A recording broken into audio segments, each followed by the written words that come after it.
S&P approaching a new closing high on the year. Nasdaq with a 2-year closing high. Why the Russell is dragging and what's going to take it out of its 2-year base. Value versus growth, why the discrepancy. Nasdaq performance over the S&P setting out to break a multi-decade high. All-time highs on the tech sector. What stocks above the 200-day moving average are telling us. Why the 10-year are imploding with the dollar and why it will continue. What the Nasdaq advanced decline ratio has been telling us for the past 50 years. The New York Stock Exchange's WEG breadth thrust and why you should pay attention to it. We have a ton to go over. Let's get to it. Hey everybody, welcome back. Well, we can look at the S&P futures and we can see where we're at this 45.27. We have a ton to go over. We're going to just start with the basics. Bottom line is this is rate of change right here on the bottom.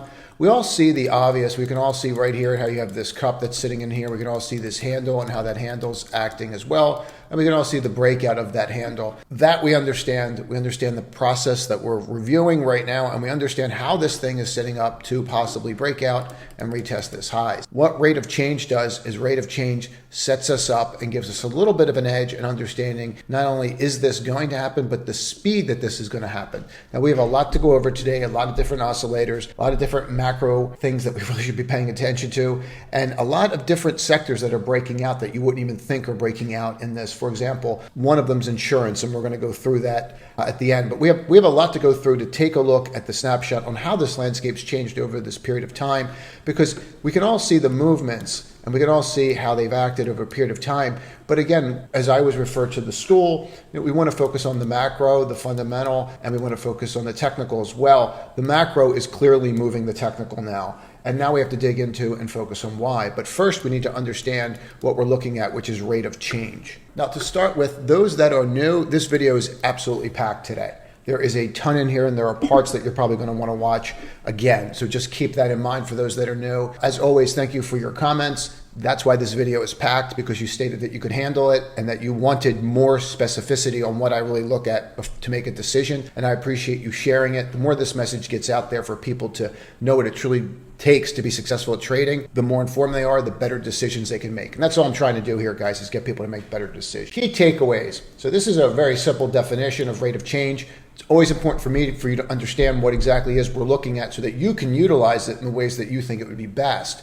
Rate of change refers to how quickly something changes over time. Simple enough, meaning if the rate of change is going up faster, that it's going to change faster over time. Same thing with going down. That just makes sense. Thus, it is the acceleration or deceleration of changes, the rate, and not the magnitude of the changes themselves. Okay, what measures magnitude? I've repeated this over and over again. RSI measures what? The magnitude of the move. This refers to the acceleration or deceleration of the move, which is why you use different indicators at different times. This will tell you how the rate of change is going to go. This is going to tell you acceleration or deceleration of changes versus the magnitude, which would be something like RSI. In finance, the rate of change is used to understand price returns and identify momentum in trades. Moving averages are used by traders to understand the rate of change in asset prices by smoothing them out. So people will assign that moving average to the rate of change and then go from there. Some people will use rate of change and then use a moving average over that to smooth that even more. I don't do that, but I understand the value in that, and I respect people that want to do that. The price rate of change is a technical that measures the percentage of change in price between the current price and the price a certain number of periods ago. Lagging indicator. You can only utilize this as what? A lagging indicator, meaning this is telling you what's happened in the past, therefore this may happen in the future. Very important to understand that. Now, there are not a lot of leading indicators. There are a few, and we've gone over those in the past, and I can cover them again. But where I'm going with this is the following. We want to just focus on the basics here. We are at the zero line, and now what are we doing? We are breaking above the zero line on the weekly, on the ES, and we have not been above here since about September. If we go and take a look at that, we can just mark that off right there, September 11th. And this is the first time in 2 months that we've actually been above the zero line on the weekly. I would not sleep on that. I would also pay attention to the following. If you went and just took a look at this and just marked off, just so you got a better understanding of it and said, well, let's take a look at when we crossed the zero line, what happened in the past? Is that something that we might want to pay attention to? And you just mark them off and see if there's something to them. If maybe there are, maybe there's not. And, all right, and this is where we're at right now. So I always find it helpful to just take a moment and say, okay, well, what happened if you bought the day that you got above the zero line? Was it worth doing? And 9 times out of 10 with this thing, you'll say, yeah, I could have done okay had I done that. Meaning, have you bought above it? I'm not going to use this one. We all know why. $1.7 trillion was injected in the market. Candidly, we really shouldn't be using this one either. But you can see, if I followed this for a couple weeks, I did okay with it.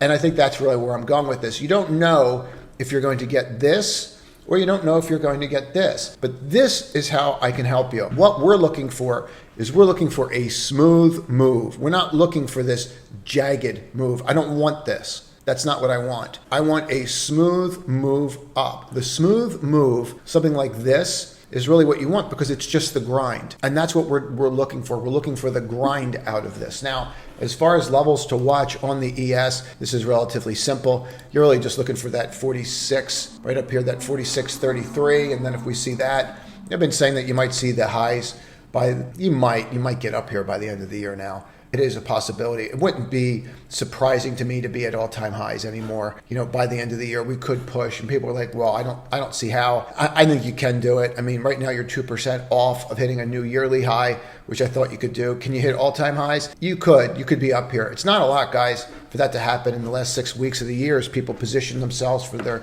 funds and what they're trying to do, especially on the institutional side. All right, so we can see rate of change. We know what we're looking at, and we know what we're going to focus on. If we take a look at the Nasdaq, and I'm going to focus on the weeklies right now because the dailies, I'm not going to really be adding a tremendous amount of value. Obviously, they're up. And what I want to do is I want to just focus on what's happening here. And we can see how we're getting above here on the zero line as well. And then you just kind of look at where you're at. And this is why, I always try to get people to understand, don't predict. Don't be that guy or girl. Don't say, oh, new highs are in. When I go and take a look at YouTube or Twitter and all the people that are like, oh, you should be buying the defensive names, the highs in on the year. It doesn't matter, how smart you think you are. You're not.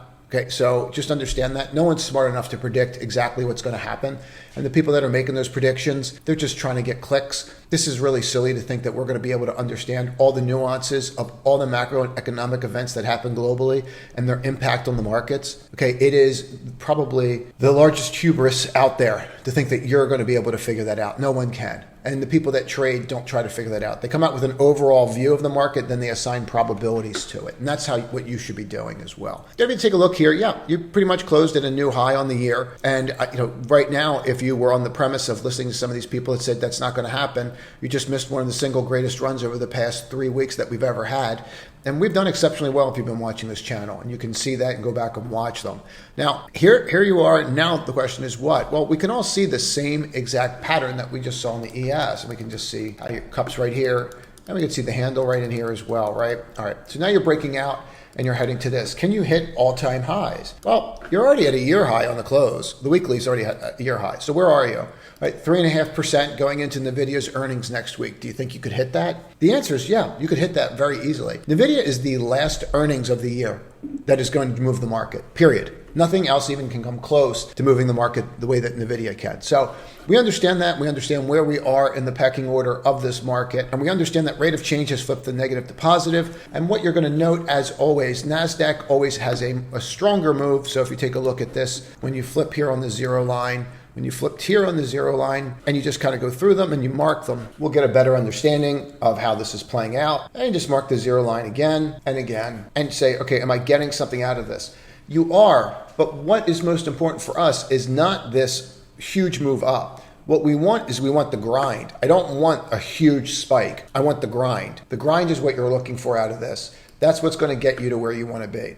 You don't really want to be playing with this on the long side when you're below the zero line on the weekly. It's very difficult because you're basically fighting, as we just showed, the rate of change. So now we understand what's going on with the ES, the NASDAQ. You understand that you're at a new year closing high.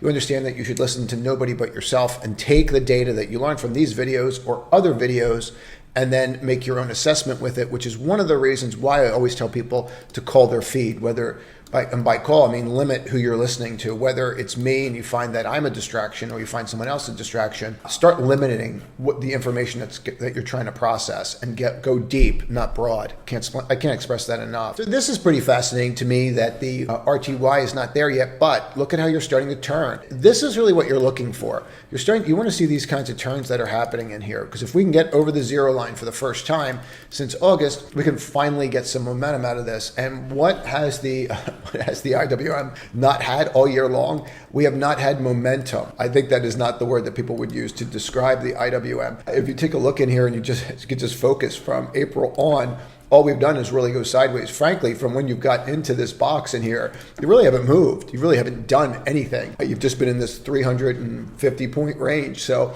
it is what it is. I would expect this to be kind of the time for this to move. And we just haven't seen that yet. But we're going to talk about some of these thrust indicators in a second and why it's possible that this could be next. We should probably talk about that a little bit now. So as we want to review some of these topics that we cover, what we're going to look at rate of change. And now we're just going to look at it with the dollar. And I just want to just reiterate something that we went over. Dollar drops, they buy bonds, which means yield drops. It means what? Equities go up. So again, dollar drops, bond yields drop, which means they're buying bonds, means equities go up. And it works that way until we get to a period of GDP contraction, and then we'll have another lesson. But for now, that's the lesson, and that's your focal point. Simple enough, right? So here we are breaking that zero line for the first time in months. How does that work when we broke the zero line before? Well, it's pretty obvious how it goes. And again, what are we looking for? We're not looking for these. We really want to be careful with this. That's why I keep expressing it. When we start seeing these declines like this that are similar to this, that's what you want to pay attention to. If you get these sharp moves down, they probably don't last. It's the grind you want. You want the grind. If you get the grind, you can get these big moves and catch these big moves.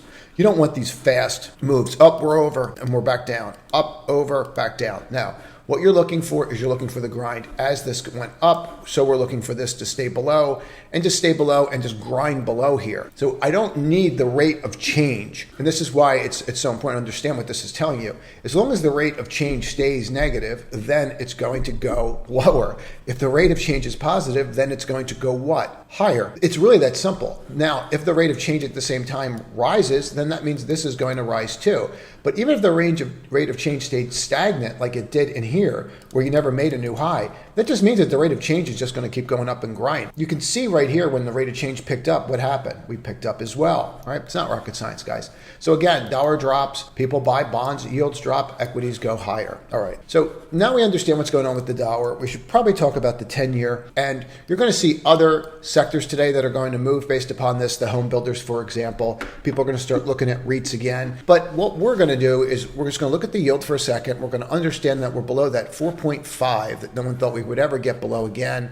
And everyone was talking about double-digit rates. And here we are at 444. And what's happening here with rate of change? Rate of change is starting to break. So that's something we have to pay attention to. A couple quick things that we're just going to note is the fact that we have the Qs relative to the SPY setting up to break out of a multi-year high. I would not sleep on that. Usually when you see this, you see levels of outperformance in the equity markets. They are not buying value, VTV, VUG. When you divide these two by each other, what's happening? They're selling value and they're buying growth. That's really what we want to look at. And that's really what is significant. And we all know the basics. I'm not going to spend a lot of time on the basics. We all know that XLK, which is Apple and Microsoft, we already know this. We already know that this is hitting all-time highs in the technology sector. So we know it's breaking out. And again, this is really important to understand. We're grinding up. And we don't need this to be at the same level that it was at before. We just need to understand that the positive shift that's going on here in rate of change. So we know Apple and Microsoft are 45% of that.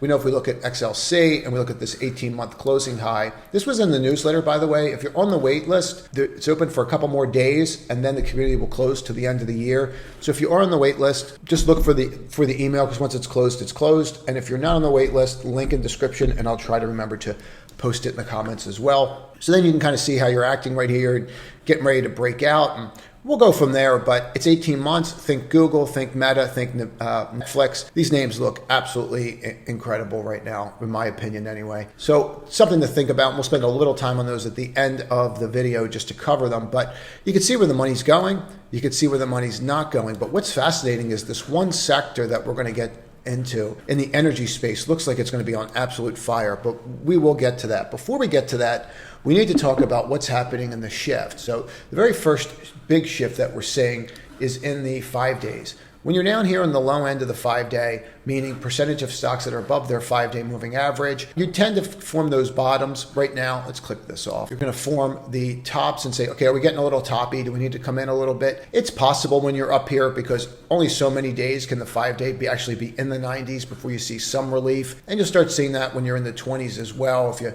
start looking at the market like in mid-June, you might start seeing some slight pullback, or in this case, if it's a strong market, what you'll see is rotation into the Nasdaq or into, IWM, which is exactly what we saw on Friday. If you think about it, ES was up 9% and then the RTY was up 1.29%. So this might be a time you see a rotation into small caps because that's what happens in bull markets. They rotate, and that's what keeps the bull market alive. Everyone keeps waiting for it to rally, and they can't understand why their stocks are going down and other stocks are going up. It's because they're rotating, and the rotation has happened faster and faster over time.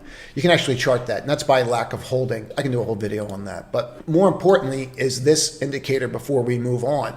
We should really talk about this. So this is stocks above the 200-day moving average. Every single large move that has ever happened in the S&P happens on one thing. When the S&P stocks on the 200-day get above and close above 50, that's when you know that you have a solid market. Now, this is your 50 line right in here. And again, not rocket science, guys. Anyone can look at this. This is the S&P stocks above the 200-day moving average. I'm using TradingView, S5TH. If you use TradingView, just FYI, you're running into the I think it's the Black Friday sales. You want to wait before you get it. Just start looking around. I'll post a link too, but they do like 70% off, which is insane. So if you every end of the year or when they do this, you just buy the annual if you want. But you can do it, I think you can do the monthly too for that, but it's silly not to wait till that happens. So if you see how you're holding right in here, you can see the 50, bonk, bonk, bonk, right? And then what's happening? And then you reject in here. Okay, you always want to pay attention to these, always, because this is pretty substantial and you want to be above it. And if you just look and you went back and took a look at when these affect the market and how they affect the market, you'd be shocked. You look at the run that we just had in January 2023 and look how it was perpetrated by what happened here. And then you go back to when we fell apart in March and when that ended, right? And you take a look at the June rally. And it's absolutely fascinating to watch, but if you just take a look at it, you could see how easy it is to just spot those spots just right on the chart and see exactly when they started to happen. Let's find that June one right in here when you started to explode to the upside. And now where you are and you're above the 50 again. Now, that's some of the things that I would use to just get an overall sense of the market. But to determine the strength of the market, you have 4 indicators and oscillators that are all lining up technically at the same time. I can't remember the last time technically that this happened. So let's take a look at those. There are 4 technical indicators that have recently developed that we're going to go over. 3 is created by one that was one of the best hedge fund investors of all time. We're going to do that one third. I want to show you one that I use as well, but I want you to look at these as a conglomerate. So in other words, instead of just saying, here's this one technical indicator that's going off, we have 4 different indicators that are going off technically. Now, everybody knows the stool, that we look at the world macro, fundamental, and then we also look at the technical side. The macro we covered about 2 weeks ago, and we stated that macro can push technicals. That's exactly what we're seeing happen. For those that are newer to the channel, we connect everything. So you should be aware that everything right now is being connected. And what we're seeing are the repercussions of the macro and how that is now going to affect the technical. And we're just going to start with the basics here.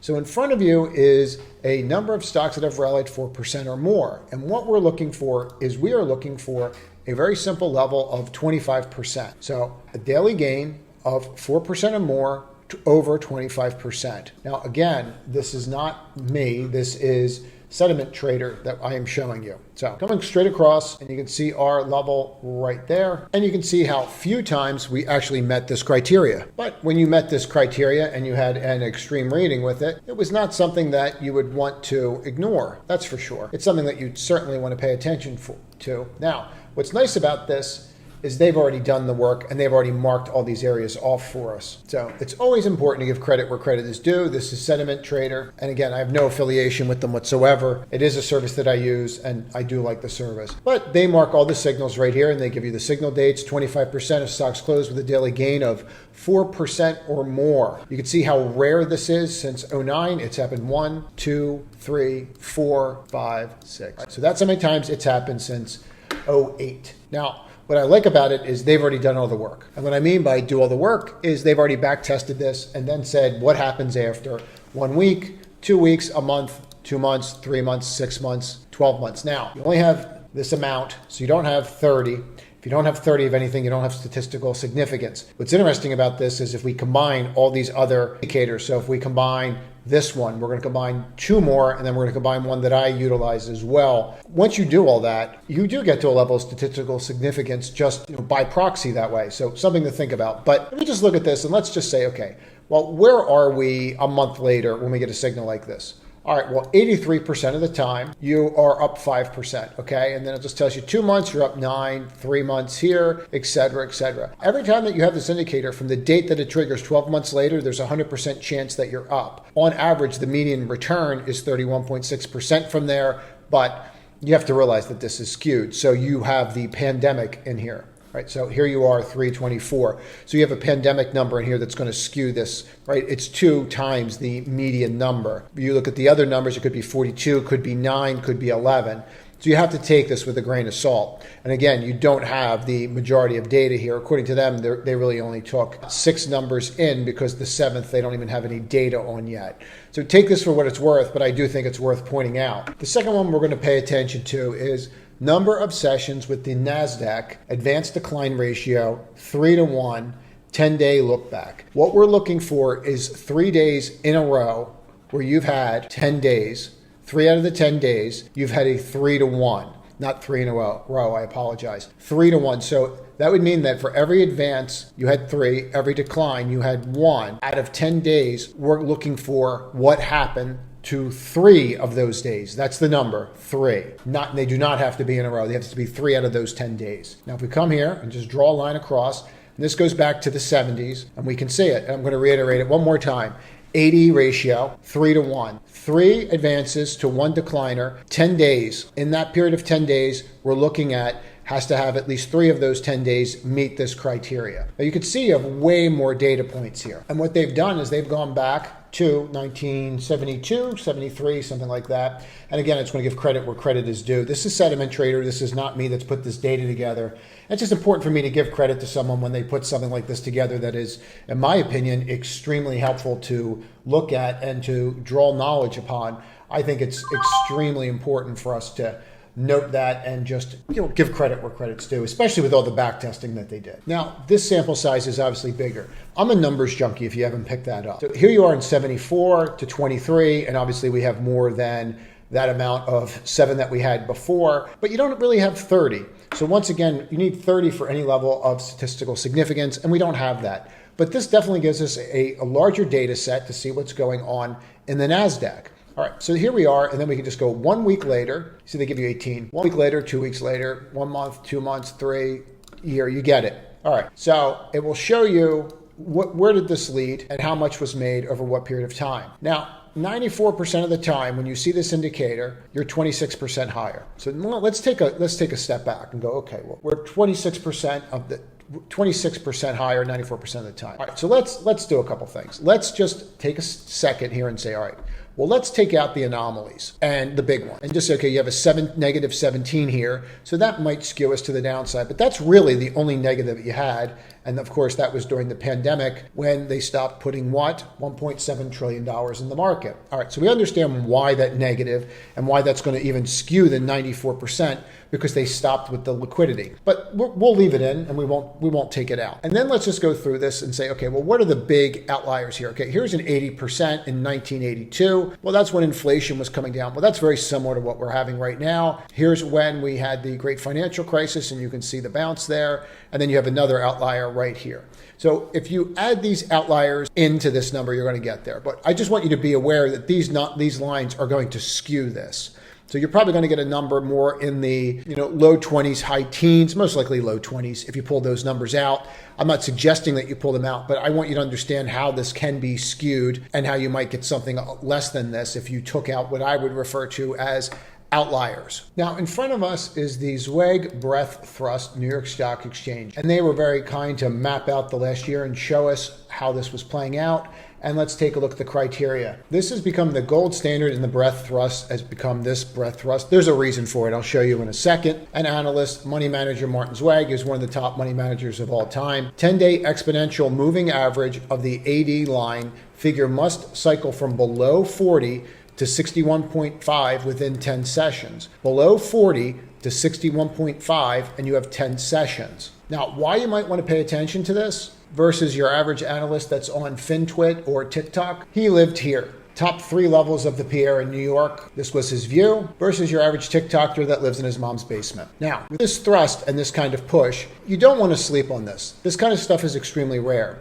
You can see these misses that they were kind enough to highlight. Why are they missing? They're missing in some cases, not because of the extreme reading is not there, but because they took much longer to get there. Near miss, because you're not at the same level. Near miss because you're not at the same level. It is extremely rare to see this, and here it is. Just to highlight how rare this is to even touch these levels, I marked this off over 5 years, and you can see the extreme readings, how rare it is to even get here. You can count on your fingers how many times you get here, let alone rally up within a period of 10 days. So these are 3 very specific thrust indicators or breadth indicators that have changed drastically in the past 10 days. This is a 4th one that I use that gives a much longer term signal on what's going on with the market. Now, often I'm asked, what are some of the go-to long-term signals or intermediate-term signals that I use to determine what I think is going on with the market, what gives me some sense of what's going on there, and are things going to change?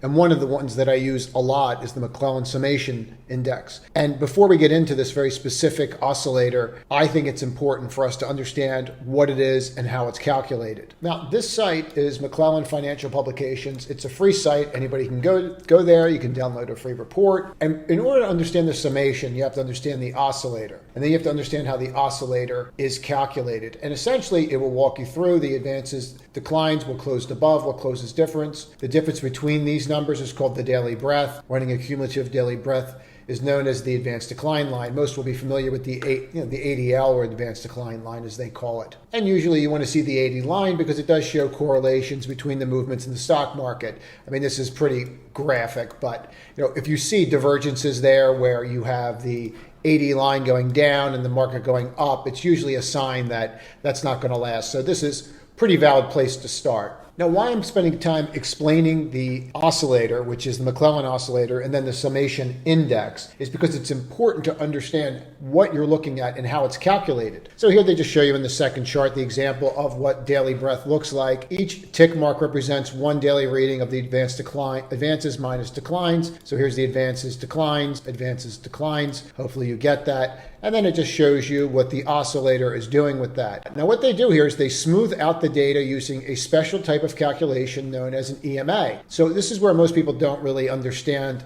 the EMAs and how they use the EMAs, and I think this is a very important distinction to pay attention to. It works by weighting the most recent data more heavily than the older data. The amount of weighting given to the more recent is known as the smoothing constant.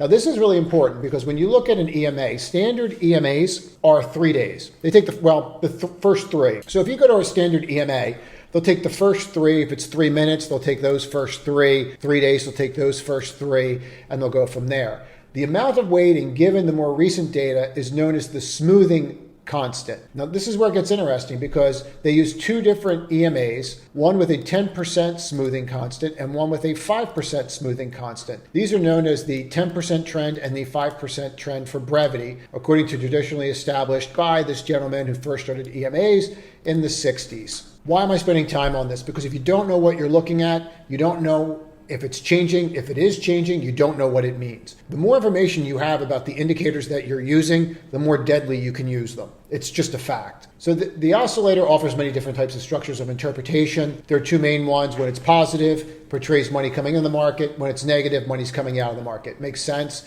If your advanced declines are dropping, it would be clear that money's leaving. If the advanced declines are rising and you're smoothing them out, it's going to mean that money's coming in, right? Now, why these 2 characteristics are very important, they merely scratch the surface. Interpreting the oscillator can reveal about the market. The structures are outlined, and they have a book. Worth reading, actually. But by adding all the daily values, by adding up all the daily values of the oscillator, one can produce an indicator known as the McClellan Summation Index. Important, this is an oscillator. Calculating up all the daily values gives you a what? An index. Okay. It is the basis for intermediate and long-term interpretation of the stock market direction and power.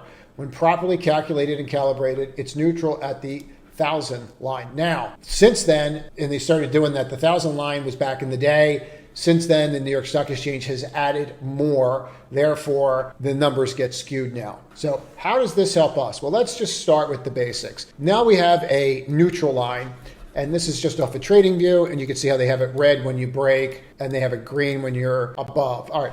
So they very kindly set you up here so that you can kind of see how this is playing out. Now, and I like it because they just show you the breaks, but I mean, it's the zero line, so it's pretty clear what's going on there. Now, we have an understanding of this, and we have an understanding of how this is calculated and what we're looking at. What do we do with this? Well, the black line right here, the black line is the actual index. The blue line is a 9 EMA. Now, I use what's standard. The standard is the 9 EMA. How do I use this? I use this in several different ways. I'm going to give you just a couple. The first thing that I look at is, do we break the zero line? In other words, are we below the zero line? If we're crossing and breaking the zero line, that's something that I want to pay attention to. But I use it for extremes. And I'm going to show you what I mean by extremes here. I'm going to squeeze this down just a little bit, and then we're going to zoom out and go back a decade. And then we're going to drop this directly to 1,000. Now we're right here on 1,000, and let's zoom out on here so you can see that. You're right under there, right there. I can zoom in on that a little bit later. But you're back about a decade here, and you can see how many times have you actually been under 1,000. It's not very many. You could argue you've been here, and we'll just mark them off real quickly, because I do think that there's some significance to this so that you at least understand what you're looking at, and it's actually twice here that we can say it. I'm just going to mark them. All right, so now we have those all marked off. Now, I think it'd be a fair assessment that if we break 1,000 and get back over 1,000, there's a chance that you're putting in a major bottom. Now, in each one of these cases, you could define major bottom a little bit differently, but I think that it's very safe to say in almost all the cases,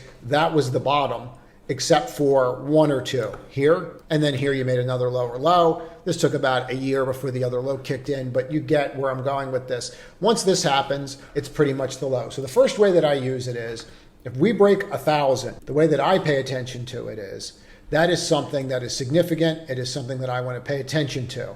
And that's what happened right here. And since then, that was November 1st. So to me, this is telling you that you put a bottom in and that you should pay attention to that. Now, is it as extreme a bottom as some of these other bottoms that we had in October or the pandemic? No, it's not as extreme of a reading. The other way that I would mark here is anything over 500 is extreme and usually marks some kind of top. And you'll see here that it'll be very rare. We'll go back 5, but it'll be very rare for you to have something here. Now, it's an extreme reading, but it doesn't always mark a top. Sometimes it will, sometimes it won't. And that's really all I can give you about it. For me, the real value in just using the summation for determining tops or bottoms, I want to pay attention to this, but I don't go off of this. I'll show you what I go off of in a second. But on the bottom, it definitely seems to work a little bit better. And I think that's because you have such extreme readings on advanced declines. You're going to note the extreme readings because that's going to be more capitulation to the downside. Then you're going to see,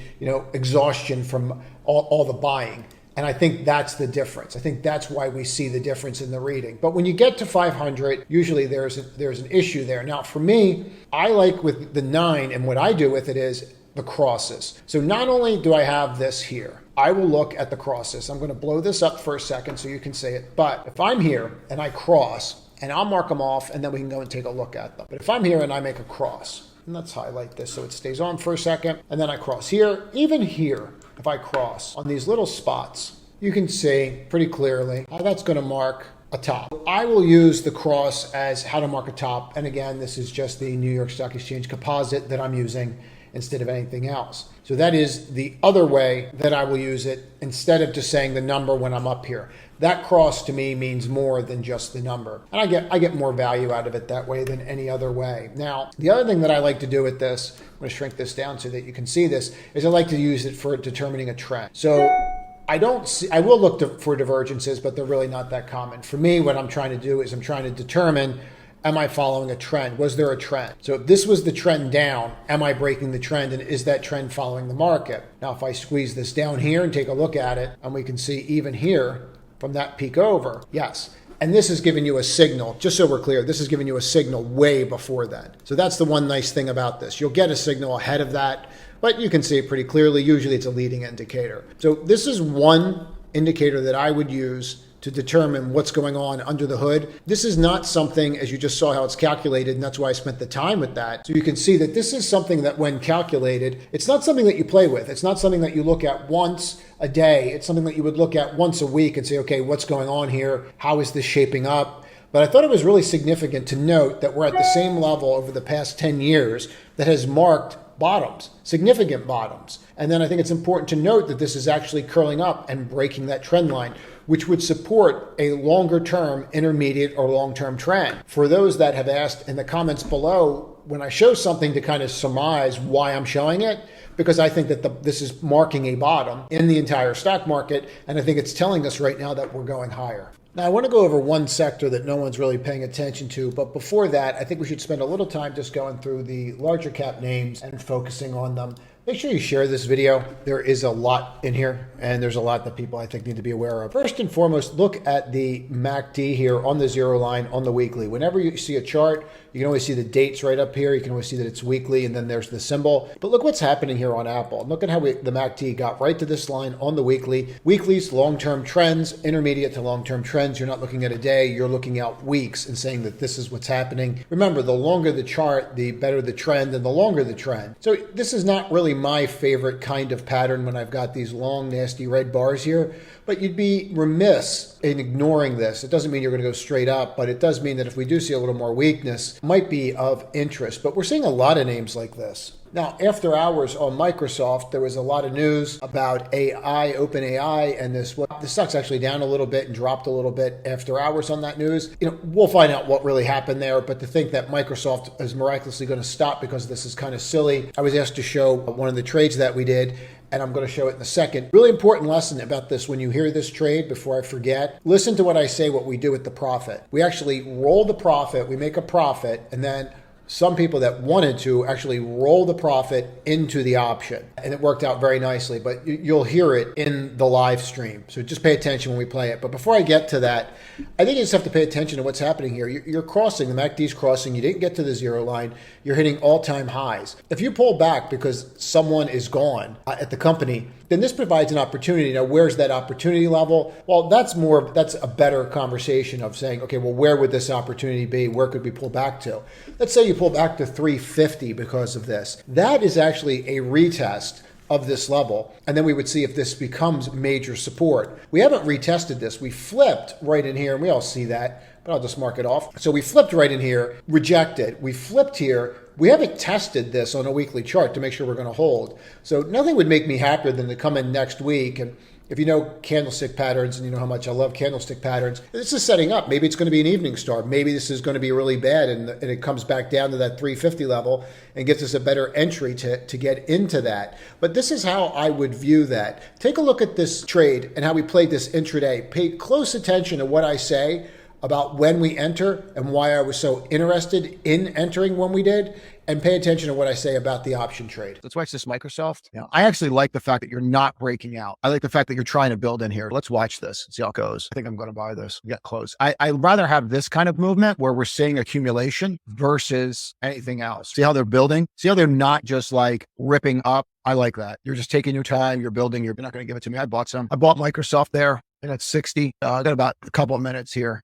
Figure this out and see if we're going to hold that level or not, but I think we are. I think we're going to push on this. Yep, there we go. If you're day trading on those little pops, you just want to pull something out. I'll use the low of the day now. So once we did this up here, it jumped like a couple pennies. You would have just pulled something out there, but it looks to me like we're going to push. I like when we go sideways and then, it like builds, like it's like a little battle, and then you kind of go from there. All right, you're up 50 cents. If you're day trading it into that pop, you just should have pulled something out of it, but I'm just going to sit with it now and see what it does. I pulled very little out into that, very little, about 20%, but it lowers my cost on the way down if it doesn't go. Push through, next bar should be pushed. You should push through. You don't want to stop here. Oh, come on. That's not what you're supposed to be doing. It's disgusting. Trim some Microsoft there. Went back to break even after making a new high. I just trimmed Microsoft. All right, Microsoft's up $1. Should be pulling something holding out. If it's a day trade for you, I think you're at new highs. Aren't you at new highs? Microsoft? Yeah, new highs. Very little to do there. Microsoft's a little different here. You made $1 on it before, you pulled money out of it, and you're hitting new highs. And that you're going to want to give some, you're going to want to give a little let's see what this does. So I'm going to give that like a wide berth. What you really want to do there is just sit back and watch the world go by. Probably going to rip now. Everyone's going to wonder why they don't own it, why they're brokered it, and tell them to buy Microsoft as it hits new highs, all-time highs. Again, if you're in that, I would give it some room. Plus, I think this is pretty telling here. Yeah, I'll do it. All right. Bought a bunch of the 375 calls for next week. Oh, Microsoft, 375 calls. So I'll hold them till they lose 50% of value. Do it that way, you will. But that's how I'm going to play it. I'm going to speculate a little bit here that it pushes into today and tomorrow. I don't really know what's going to get it. You could always have selling in the market, but I'm not really sure what's going to get that down from hitting all-time highs. I really don't. We're up about $2 in the Microsoft trade already. My profit today just paid for my calls. I think everyone's going to wonder why Microsoft, why are we not in it? Up over $2 in that Microsoft now, and very simple trade. Microsoft's up 3. If it's a day trade for you, you should be pulling money out of it. Okay. Microsoft's at all-time highs. It's not rocket science which name they're going to today, guys. Okay. If you did this for the day trade and only for the day trade, when you went up $3, you have to be pulling money out. You have to look at your overbought. You have to look at how this is going on. You have to be paying attention to this. So you're up 3 on a day trade. You have to be pulling something out. Okay. Just FYI, you can absolutely come all the way back down, retest. It's not going to go, nothing goes straight up. All right. Just remember, if that's how you did this and you're not trying to stay in it or hold it, when you're up, you're pulling money out. You're not adding on this. This is why we waited here and then we saw it. And then when it finally looked like it was going to push through, that's when we got involved. We put money out into strength, positive slippage. You'll be getting out while everybody else is cheering. Now I'm getting 2 wicks up here and I'm breaking this for the first time, the 9 EMA, which we've been riding up the whole time. So if you haven't pulled money out and you start having like 2 closes below here, you're going to have to start thinking about what it is that you're actually doing. Just keep that in mind. You're going to want to watch that. Are you just going to flush out or are you going to push? This is kind of critical if you're day trading. You're broken the 9 for the first time, closed here. It's actually going sideways. If you're a day trader, you're probably paying attention to that. If you're a day trader, you notice these 2 wicks up here, and that's really bothering you. If you're a day trader and now you're making a lower low there, then you're drilling into this. You're really going to have to ask yourself a question, what you're doing with your position here if you're a day trader. Does that make sense? Hope it does. You're up $3 in it. People will watch that, but same breath, you got it. No matter what you do, it's never going to be 100% right. You could rip down like they're taking everybody down and then rip you right back up. You have to have a process and you have to honor it. Whether you like that process or not, it's completely irrelevant. It just, does that process work? That's a day trade. You should be 100% out of the day trade there, locking it. Okay. That's a day trade. You should be 100% out of the day trade, locking it in. There's no pattern in a day trade that tells you when you have 2 dojis like that at the top of a chart, okay, that you should be out. Now, I hope you found that helpful. Please comment below any questions about that. I get asked a lot to show live trades. The more I show, the more people seem to like them. So I will continue to do it as soon as you find value. I do want to keep showing this next couple slides before I get into this one sector that I think you have to pay attention to that, when I was running scans, I was really surprised by. If you take a look at what's going on here on Amazon, I thought this was kind of interesting, where you're actually, are we developing like an inverse head and shoulders here on the weekly?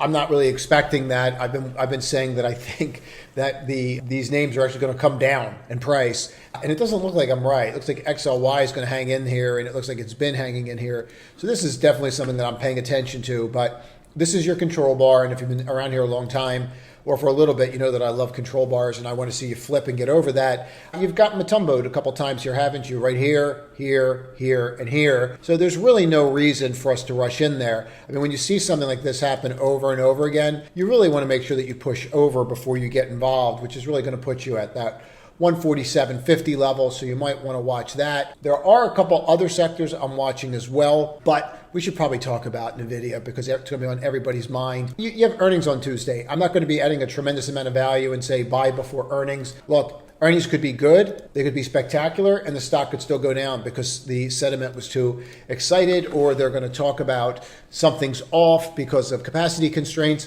You don't know what you're going to get. Earnings are like a box of chocolates, and not in a great way. So you just never know what you're going to do. My rule of thumb is unless I'm up 10% on a trade, which I am on this, I don't stay in for earnings. I just cut the trade and I move on, but I need to be up at least 10% if I'm going to stay in for earnings. I don't buy before earnings and just hope. I'd rather play it after hours. But this is an enormous pattern here, and the other thing I like about it is how it's setting up, how it's getting wider and wider, and we can see the push. But from that 391 level all the way at 492, 3 weeks before earnings is a decent push, and we need to be cognizant of that. So I have high expectations. This is Tuesday. This is the last great earnings play of the year.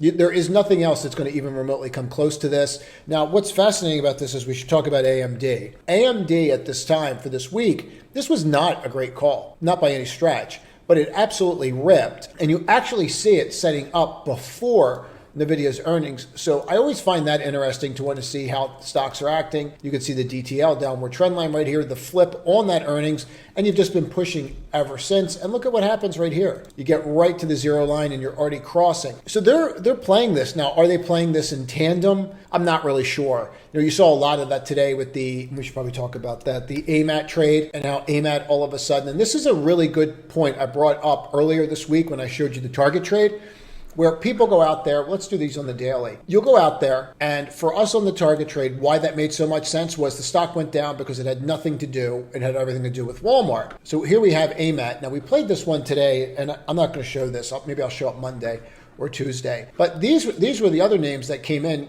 drastically, and we were able to play KLAC. Some people played Lam Research because these names came down because of AMAT, but had nothing to do with AMAT, and they presented huge gap down opportunities because of AMAT. And you could see that this morning in Lam, and you could see that in KLAC, and I think they even did it to KLIC as well, and they just wound up ripping.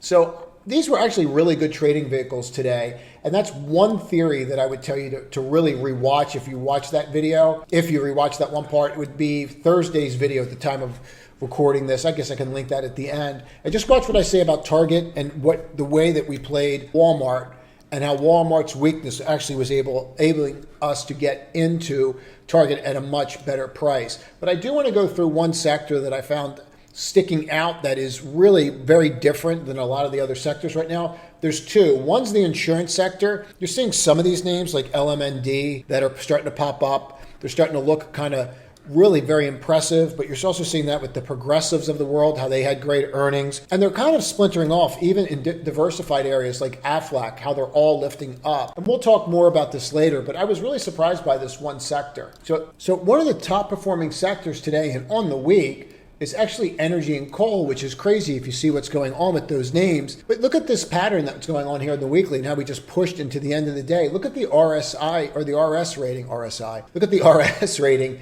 here on this as an index. This is really impressive. Now, we know some of these names, but take a look at this. I'm going to just screenshot them in for you. So again, this is through MarketSmith. But take a look at some of these charts. You're going to want to see the Glencore. You're going to want to take a look at AMR, BTU, CEIX, Arch. All these names, you're just going to want to dig into them. Warrior was something we actually traded and did quite well with this year. But these patterns in these names. Now, Arch kind of had a really bad week here. There was some news. They were talking about how things were not looking as great. So maybe that's not the one. But then you start looking at this AMR. Look at these charts. Look at these curves of the MACD through the zero line. Look at how they're pushing. So I really am going to be real clear about this. Technically, I'm looking at these. I saw that index. It hit one of my scans. I don't really understand the nuances. You can always comment below. I'll get up to speed this weekend as to why. But when you're really digging into these, cold winter, not really sure because where's the love here for natural gas? Why is it just coal? There's something there that I don't understand. And also when I dig into this, and one of the things I've been showing is just the physical uranium here and there. You can see how that's acting as well. But I don't usually do that well with uranium. Some of these smaller names I can do really well with. But like METC, this is breaking out. We see how you're breaking out here and look at how you're getting above all these wicks. And now look at this. You're hitting 52-week highs. You're above an upper channel. Whenever you get above these upper channels, you came back down, retested the upper channel, and now you're setting up. This line's been here forever, by the way, guys. Forever that line's been there. And look at how you're acting on the MACD right here, and you're setting to point up. So again, I showed that whole group. Glencore's in here as well, but that's a little too thin for me. See, they keep giving me this name, but I'll take it. There's not much I can say about it, but I do like the way that this is setting up. I think that this looks beautiful. And I just thought it was fascinating that I'm watching these two sectors break out, diversified insurance companies, and we're watching the entire coal sector really get a push towards the end of the year here. That's it.